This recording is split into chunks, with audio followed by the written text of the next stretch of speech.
standing on a prickly mountains. His fur emanated with the colors of fire and snow-white stripes. There he was, a tiger so great, 3 meters long, sickle-shaped claws, eyes black like the night, and saber-toothed jaws. The terror to many who had the opportunity to see him. By day, resting on highest mountains and gazing at the sun rays, and by night, walking on paths invisible to human eyes. Heavens were the kingdom of the dragons. 2 of them soared across the celestial vault. Spring greenery and the northern winds, when the sign of the dragon, a light-hearted creature. He flew at most up to the starry horizons. Cold blue scales and southern winds marred his brother. He flew beneath the clouds, not carried by pride or power. Between heaven and earth, amidst the mists, ran the fox spirit. Its icy bright fur danced with the winds, and its long fluffy tail enveloped the plants and animals that had lost their souls posthumously. Light-hearted brother and the fox were searching for new adventures every single day, causing ruckus wherever they went, looking for trouble. Though neither the blue dragon nor the tiger were bothered by the 2, as they learned not to cross the paths. The tiger preferred undiscovered places where no spirit would dare to go, while the dragon would scold the 2, being the responsible guardian he was. On that fateful day, the sun hid from the sight, dark clouds stood ominously in the sky, and all manner of birds vanished without trace. The blue dragon danced on the winds, searching for a break in the clouds cover so the sun could illuminate the world, but to no avail. For the monsoon season had arrived. The fox seized the opportunity to cover the streets with fog, so she could leap amongst the misty clouds. Dragon the playful spirit joined the company and began to pirouette wildly between buildings. "Look at me, fox," he chanted joyfully.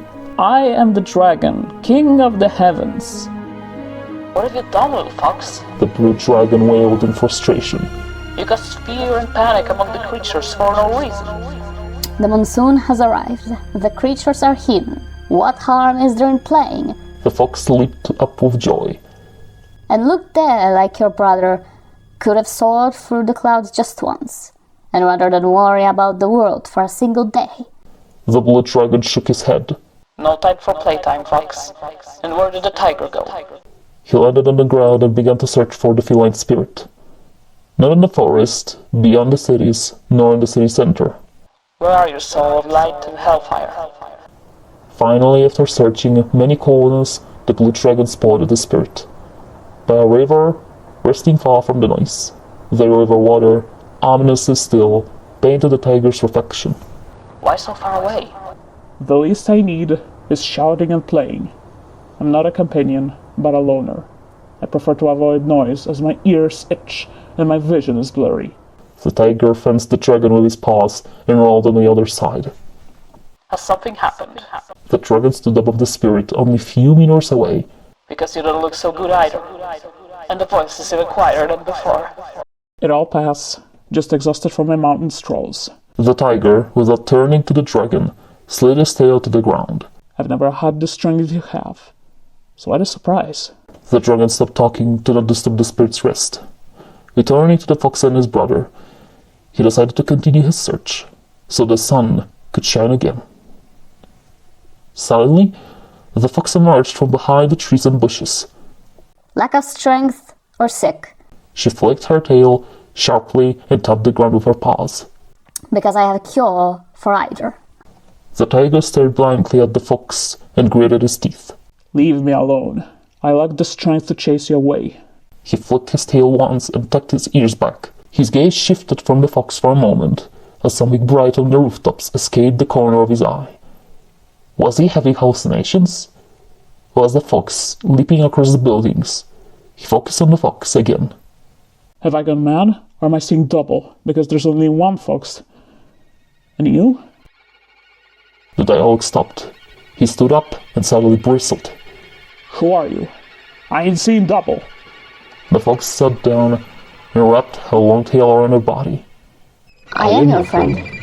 Is your memory failing you? Her voice was suddenly strange, as if there was no more foxes around. The fox rose and approached the tiger. The spirit was motionless, paralyzed, completely still. The fox's tail suddenly drooped. Its bright eyes glowed blood red, and the fox's form gradually, like heated wax, withered and melted. The tiger sank to the ground, unable to utter a word. A thorn suddenly shot upwards, then another one and another. They shot upward in the sky, causing the tiger to take a step back. The creature stood over the tiger, a hellish monster with 1,000 faces and a bloody, mutilated body. The faces gradually transformed, once into a human, then into an animal being. There was no order or harmony. The thing spoke, with the voice of the blue dragon. I am the god and king, ruler of the world. Yours and your companions fall before me, as my power is invincible. The creature looked at the tiger with the eyes of millions.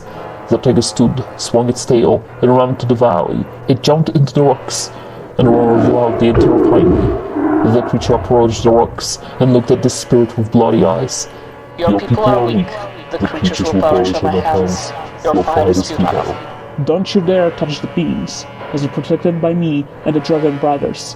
I sentenced you to exile, monster from the depths of hell. Tiger's stripes transformed into empty blackness, and lightning bolts from the heavenly vault struck the spirit's back with crackling sounds. From nothing you came, into nothing you'll return. The hellish creature struck the rocks with its hand, destroying the mountain-covered snow and the summit. The tiger spirit dodged, landing on the elbow of the being and running towards the neck with its claws. One deep cut with the sabers. It did nothing. The creature, unbothered, grabbed the tiger by the tail and swung. The spirit flew into the water loudly.